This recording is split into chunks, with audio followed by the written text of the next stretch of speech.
പ്രകൃതിയാണ് ഏറ്റവും നല്ല ചിത്രകാരൻ എന്ന സത്യം തിരിച്ചറിയുന്ന ഇടങ്ങളിലെ പ്രധാന ഇടമാണ് നമ്മുടെ ഈ കൊച്ചു കേരളത്തിലെ സുന്ദരിയായ മിടുമിടുക്കിയായ ഇടുക്കി.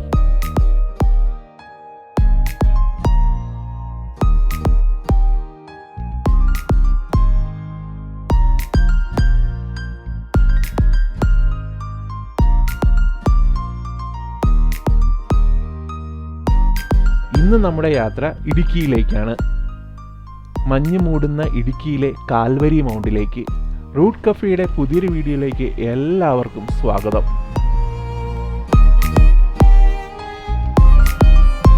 രാവിലെ തന്നെ യാത്ര തുടങ്ങിയതുകൊണ്ട് ഇതേപോലത്തെ ഓരോ വിഷ്വലൊക്കെ കണ്ടുകൊണ്ട് നല്ല രസമായിരുന്നു ഈ യാത്രയിലെ ഡ്രൈവ് മൊത്തം എനിക്ക് കിട്ടിയത്.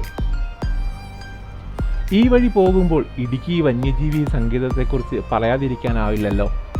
ഇടുക്കി ജലസംഭരണിക്ക് ചുറ്റുമുള്ള വനപ്രദേശമാണ് ഇടുക്കി വന്യജീവി സങ്കേതത്തിൽ ഉൾപ്പെട്ടിരിക്കുന്നത്.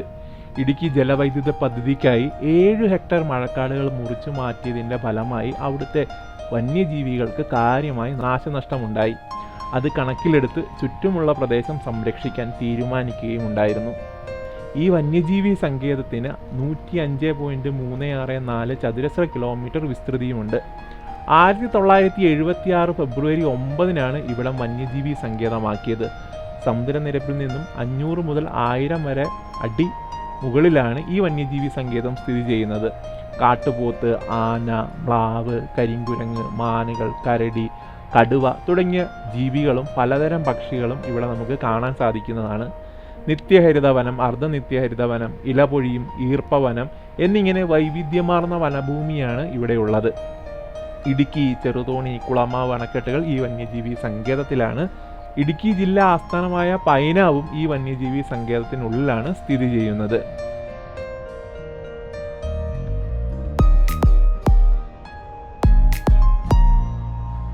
അങ്ങനെ ഈ യാത്ര പോകുമ്പോൾ നമുക്ക് ആദ്യം കിട്ടുന്ന ഒരു സ്പോട്ടാണ് കുളമാവ് ഡാം.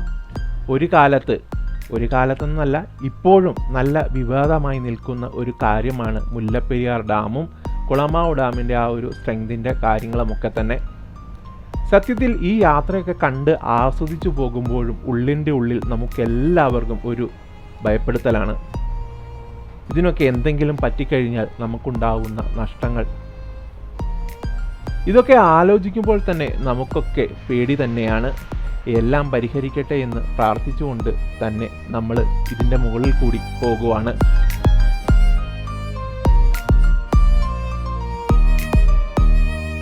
പോകുന്ന ഈ റൂട്ടിൽ പല ഭാഗത്തും കോടമഞ്ഞേറ്റ ഇടുക്കിയുടെ ആ സൗന്ദര്യം ആസ്വദിച്ചുകൊണ്ടാണ് നമ്മുടെ യാത്ര.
അധികം വൈകാതെ ചെറുതോണിയും ചെറുതോണി ടൗണും പ്രളയകാലത്തെ എന്നും ഓർമ്മിപ്പിക്കുന്ന ചെറുതോണിയിലെ ആ പാലം നിന്ന ഭാഗങ്ങളിലൂടെയും ഒക്കെ നമ്മൾ യാത്ര ചെയ്ത് ആർച്ച് ഡാമിൻ്റെ ഒരു വ്യൂ കിട്ടുന്ന തരത്തിൽ ആ പോയിന്റിലൊക്കെ നിർത്തി ആ കാഴ്ചകളൊക്കെ ആസ്വദിച്ചാണ് മുന്നോട്ട് പോകുന്നത്.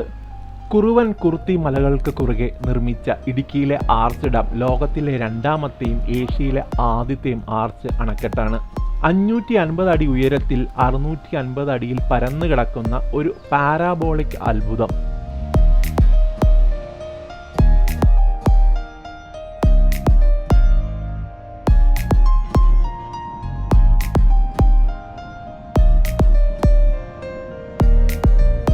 ഒടുവിൽ നമ്മൾ കാൽവരി മൗണ്ടിലേക്ക് തിരിയുവാനുള്ള ആ പോയിന്റിലേക്ക് എത്തും.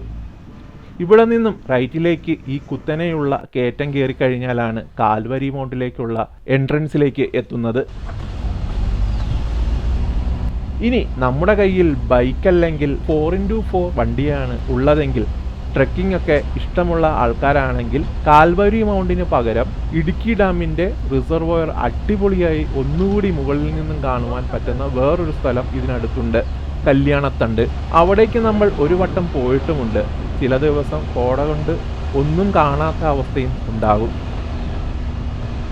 അപ്പോൾ ട്രെക്കിംഗ് പറ്റാത്തവർക്കും 4x4 വണ്ടി ഇല്ലാത്തവർക്കുമൊക്കെ കാൽവരി മൗണ്ട് ബെസ്റ്റ് ഓപ്ഷനാണ്.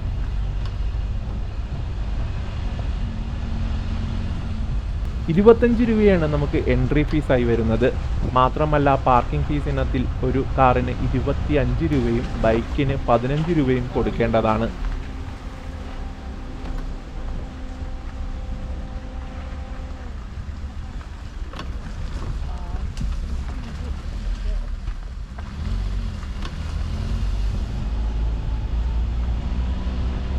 അപ്പോൾ നമുക്ക് ആ കാഴ്ചകളിലേക്ക് പോകാം.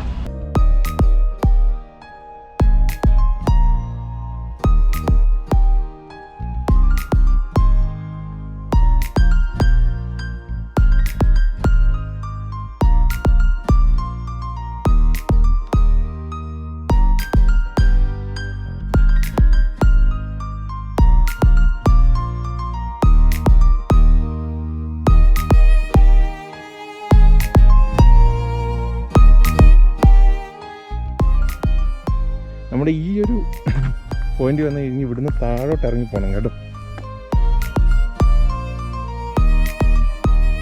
സഞ്ചാരികളെ ഏറെ ആകർഷിക്കുന്ന കേന്ദ്രമായി മാറിയിരിക്കുകയാണ് കാൽവരി മൗണ്ട്.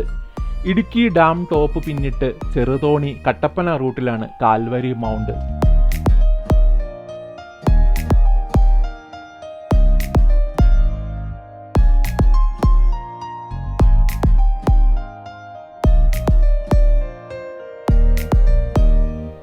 ഞാനിവിടെ വന്നപ്പോൾ ജസ്റ്റ് ഒന്ന് തെളിഞ്ഞു നിൽക്കുകയായിരുന്നു.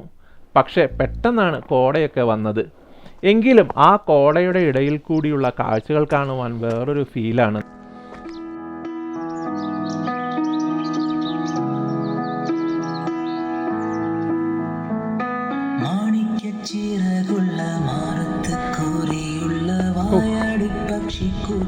അടിപൊളി, മൊത്തം കോടയാണ് കേട്ടോ.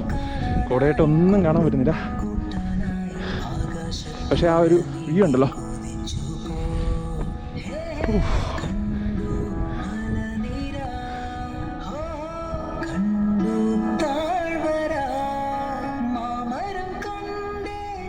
ലോകപ്രസിദ്ധമായ ആർച്ച് ഡാമായ ഇടുക്കിയുടെ ചുവട് പിടിച്ചാണ് കാൽവരി മൗണ്ടും പ്രശസ്തിയുടെ മല കയറിയത്.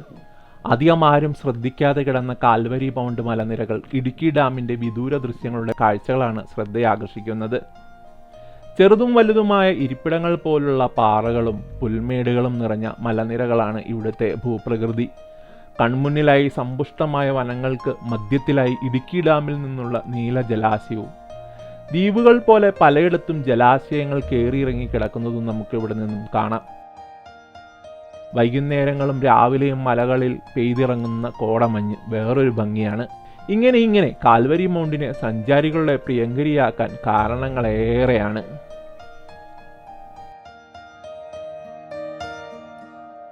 ശരിക്കും ഒരു ദിവസമൊക്കെ ഔട്ടിങ്ങിനായി പോകുന്നവർക്ക് വന്ന് എക്സ്പ്ലോർ ചെയ്യാൻ പറ്റുന്ന സ്പോട്ടാണ് കാൽവരി മൗണ്ട്. ഒരു ദിവസം ഔട്ടിങ്ങിന് പറ്റുന്ന ആളുകൾ എന്നുകൊണ്ട് ഉദ്ദേശിച്ചത് കോട്ടയം, എറണാകുളം, തൃശ്ശൂർ, ആലപ്പുഴ എന്നീ സ്ഥലങ്ങളിൽ നിന്നുള്ള വൺ ഡേ ട്രിപ്പ് ആഗ്രഹിക്കുന്നവരെയാണ്.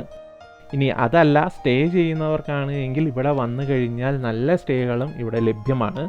അപ്പോൾ അവിടെയൊക്കെ ഒരു ദിവസം താമസിച്ച് ഈ കാഴ്ചകളൊക്കെ കണ്ട് ഇതിൻ്റെ സമീപ പ്രദേശങ്ങളിലെ കാഴ്ചകളും ഓഫ് റോഡ് സഫാരികളും ട്രെക്കിങ്ങുകളും അങ്ങനെയൊക്കെ കുറേ യാത്രകളൊക്കെയായി ഒരു 2-3 ദിവസം കാണാനുള്ള കാഴ്ചകളൊക്കെ ഇവിടെ അടുത്ത് തന്നെയുണ്ട്.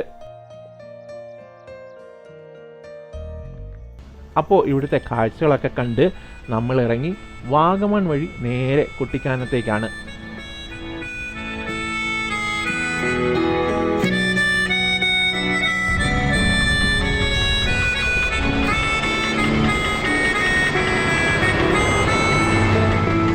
അപ്പോൾ ഇന്നത്തെ നമ്മുടെ ഈ കൊച്ചു വീഡിയോ എല്ലാവർക്കും ഇഷ്ടമായി എന്ന് വിശ്വസിക്കുന്നു. കൂടുതൽ യാത്രകളും വീഡിയോകളുമായി ഉടൻ എത്തുന്നതാണ്.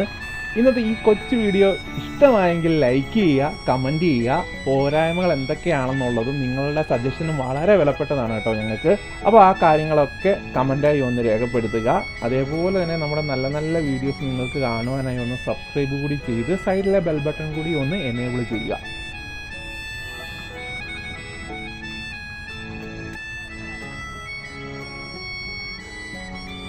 അപ്പോൾ ഇന്നത്തെ കാഴ്ചകളൊക്കെ ഇത്രയേ ഉള്ളൂ. അടുത്ത ദിവസങ്ങളിൽ പുതിയ കാഴ്ചകളുമായി ഉടനെ എത്തുന്നതാണ്. അതുവരെ എല്ലാവർക്കും ടാറ്റാ, ബൈ.